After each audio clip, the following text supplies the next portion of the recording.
Welcome, Bob Kelleher.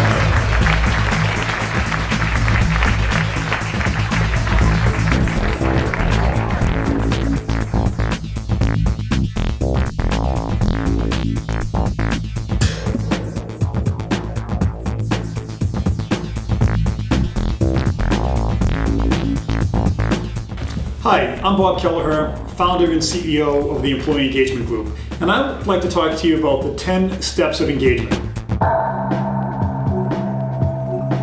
Step 1. I believe any company looking to embark on an engagement strategy needs to link engagement to high performance.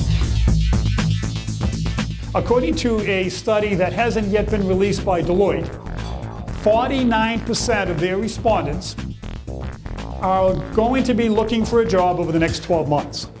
Today is the day that your organizations really need to focus on engagement. It is not about employee satisfaction. It's critically important that as you embark on an engagement program or culture, you link that culture with high performance.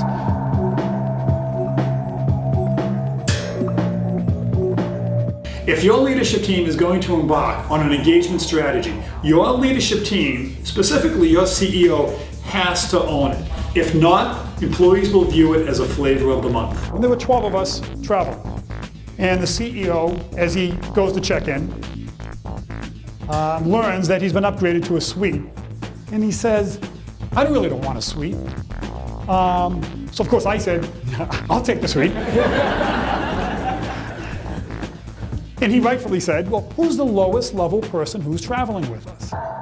So he gave this person the suite. Okay, fast forward, she sees me in the cafeteria. She swings by and she goes, why did whoever give me a suite? I said, well, Bob's the kind of CEO that he prefers to work for his employees, not the other way around. So she then tells someone, they tell someone. You can't buy that type of internal press.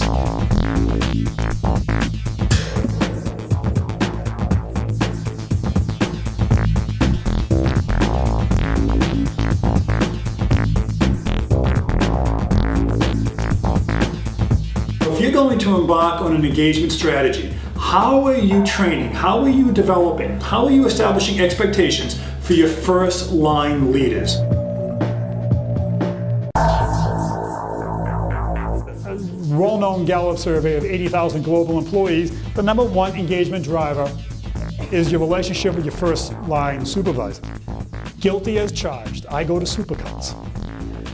And I know some of you are saying that explains a lot, Bob. What does Supercuts have to do with leadership development? Well, I'll tell you why I go to Supercuts, in addition to being cheap. Every single person that works for Supercuts is trained to cut hair the same exact way. They have haircut standards. This is the baseline how we're going to cut hair. I believe organizations that want to embark on an engagement model need to have that same concept with their leadership team.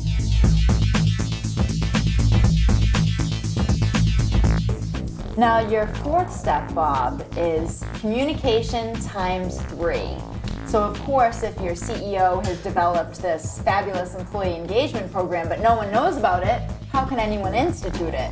So, what are some of the ways that the communication from the top down or across departments can work to institute employee engagement? Yeah, I'm a firm believer in a firm needing to establish what I call their communication protocol. Mm-hmm. What is our communication promise to our employees? And what is the responsibility from the employees to communicate back to us? Leverage communication technology. I am old enough to remember when we didn't have school because of snow. We would hear these massive honks. Who remembers that? It's like an age question.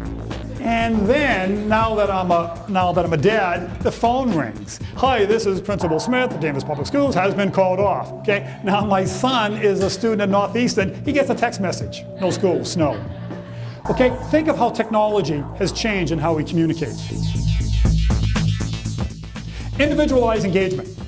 I used to think there was one engagement model. Come up with an engagement program for your company. And I realized people are motivated, engaged, very, very different. I love this quote. I grew up hearing that all the time. Although our Gen Y in Western nations, including US, are into social responsibility, changing jobs frequently. My daughter once told me I'm only concerned with money. I had to tell her she's only concerned with spending my money. Well, guess what? The Gen Y kids in India and China, they have the same technological characteristics as our Gen Y, but they have the fire in the belly characteristics of us boomers as being first generation. Fast forward 10 years, 15 years, and couple that with where the engineers and scientists are coming from. If your company is not thinking global right now, you may be left behind. Create a motivational culture. This, I believe, is the cornerstone of engagement. What are you doing to create a culture in which your employees can excel? Early on in my career, I'm working for Metcalf and Eddy. We win the lead design engineer for the Boston Harbor cleanup. And we couldn't find civil engineers anywhere. And I recall the CEO of our company came down into my office and said, "What the hell are you doing, Kelleher, to find us civil engineers?" And I said, "Well, the unemployment rate's 2%. Can't find any." And he said, "I don't want to hear your excuses. I want to see your results." And he stormed out of my office. And my boss comes in and goes, "He needed hope. You gave him no hope. None. He was looking for hope." Okay? And that was a very valuable leadership lesson. We had a business leader who was marginal in all of the measurements of our business. And I was doing a workshop with this business leader, and I was showing him the numbers saying, "You're marginal in every one of your business metrics. And I'd like to present all of these metrics to your employees." And he looked at me and he said, "You call yourself Mr. Employee Engagement. Now you want to demoralize my entire team." I said, "Well, your entire team is underperforming. They're barely average. Why wouldn't you want to tell them?" And I use this term, and he got mad at me. I said, "Business isn't T-ball. It's a business. And what I've learned about employees, they may not be motivated by money, but they're incredibly motivated by achievement." So I think organizations have a responsibility to pay competitively, to reward for performance, but not look at money as an engagement driver. Worry about it as being a potential disengagement driver. I'm often asked, what comes first? Engagement or profitability? And what I like to say is, you need both. And it's been my experience, if you have a profit enterprise but you lack engagement, the profitability will be short-lived.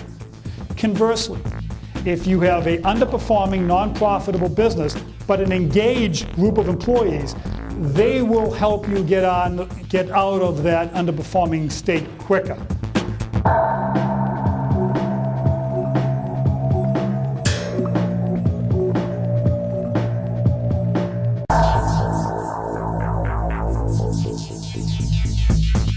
It's those intangible traits that I believe define one's engagement within a firm. And companies need to know, okay, these are the traits that we value. These are the behaviors we value, which might be different than your firm.